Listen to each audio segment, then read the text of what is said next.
Sungai Ciliwung yang mengalir membelah Jakarta adalah pusat kehidupan bagi ratusan ribu manusia. Saya berjalan menyusuri gang-gang kecil di bagian kampung pulau yang belum tergusur.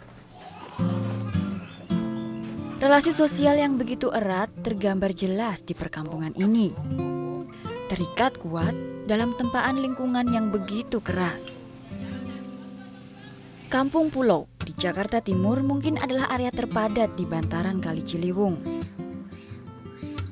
Sebagian dari masyarakatnya telah tinggal di sini berpuluh tahun lamanya. Saling melengkapi, beradaptasi di lingkungan yang begitu keras.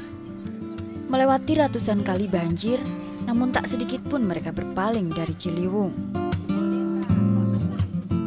Tetangga kayak saudara, kayak saudara dan kayak orang tua sendiri kalau yang lebih tua. Anak paling muda dan kayak anak sendiri. Berarti dari lahir sampai sekarang nggak pernah pindah di sini aja? Sini aja lah. Sudah turun temurun dari berapa generasi dia aja udah punya cucu banyak. Banyak orang memandang Ciliwung sebagai sungai penuh limbah, kotor, dan tercemar. Namun bagi masyarakat Kampung Pulau, aliran Ciliwung adalah segalanya. Sumber kehidupan yang tak tergantikan. Beginilah pemandangan pagi hari di tepian Ciliwung di Kampung Pulau. Sekelompok ibu-ibu bergantian menggunakan aliran Ciliwung untuk kebutuhan rumah tangga. Saya menjumpai salah satunya. Namanya Ibu Ida. Bu Ida adalah satu dari ratusan penduduk Kampung Pulau yang masih sepenuhnya menggantungkan kebutuhan air pada aliran Ciliwung. Ibu, pagi Bu. Aduh. Saya ganggu sebentar ya Bu, ngobrol-ngobrol sebentar. Jam berapa biasanya ramenya Bu? Jam 5 udah setengah 6 udah rame. Oh, jam setengah 6. Jadi pada naik. Masyarakat di bantaran Ciliwung adalah cerminan adaptasi manusia pada lingkungannya. Ibu, ini pakai nyuci tempat makan gitu ya? Iya. Emang bersih Bu airnya? Bersih. Enakan sekali nyuci Mbak. Oh, kenapa? Kayaknya cepat gitu bersih. Kalau yang nggak tahu makanya jijik ya. Iya. Bersih. Oh, bersih ya? Iya bersih. Kalau kita lihat kan airnya kotor Bu, ada sampahnya. Emang nggak gatal-gatal atau gimana Ibu? Enggak sih.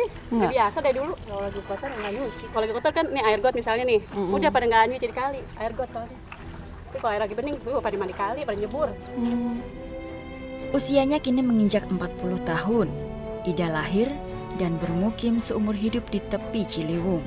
Ibu kenapa Bu betah tinggal di dekat sungai Bu? Di sini tuh gampang ngapain aja gitu Mbak. Ke rumah sakit deket, ke sekolah deket. Senangnya pada kumpul di sini gitu, dekat saudara, dekat orang tua. Ibu 3 anak ini tinggal tak jauh dari tepi kali bersama ibu, suami, dan juga seorang kakak. Di rumah kayu 2 lantai yang lapuk karena setiap tahun direndam banjir. Sungai Ciliwung mengalir sepanjang 120 km dari Kabupaten Bogor hingga ke Teluk Jakarta. Kondisinya kini masuk kategori tercemar berat dengan 8 mg kandungan koliform yang artinya tidak lagi dapat digunakan oleh makhluk hidup. Namun, mengapa ribuan orang masih saja tak bisa hidup jauh dari Ciliwung? Terancam banjir, hidup berdesakan dan kini satu-satu digusur. Sandiawan Sumardi, aktivis pendiri Sanggar Ciliwung menceritakan mengapa rusunawa tak jadi pilihan warga. Hidup di sini itu ikatan batin dengan lingkungan, dengan keluarga, dengan persaudaraan itu sudah dekat sekali, dan ruang sosial itu luar biasa di sini. Dari ujung ke ujung seperti di kampung-kampung tradisional kenal semua. Nah, kalau di rusunawa apartemen nggak ada kemungkinan itu. Maka nanti kalau bangun kampung susun, suasana ini dan bentuk-bentuk begini harus diadopsi. Nah, ya supaya jangan hilang. Karena ini lingkungan ekologis, sosial itu bersama-sama jadi bertemu begitu. Tak jauh dari rumah Bu Ida, Pak Bakri salah satu penghuni Ciliwung memulai pekerjaannya hari ini. Tak hanya tempat tinggal, Ciliwung juga menjadi sumber penghidupan bagi sebagian orang yang tinggal di bantarannya. Nyari kayak gini berapa lama Pak? Ini kali. Ya kita cuma dari pagi aja, dari pagi sampai setengah hari gitu. Kita mah yang difokuskan ya gelas lah.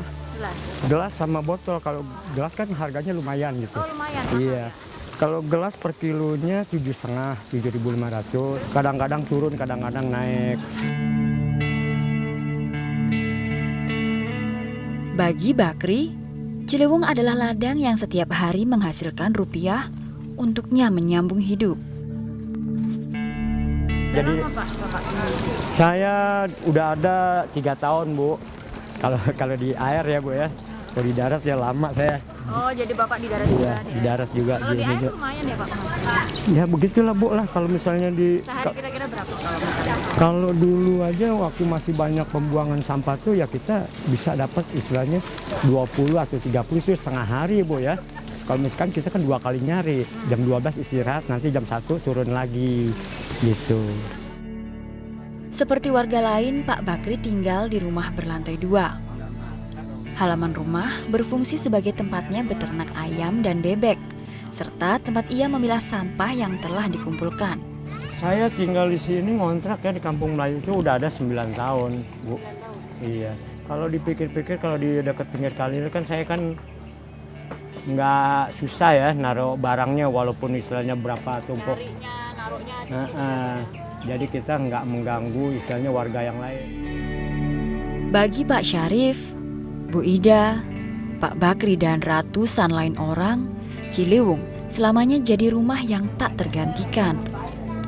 Kehidupan, mata pencaharian, dan akar budaya yang sulit untuk dicerabut begitu saja.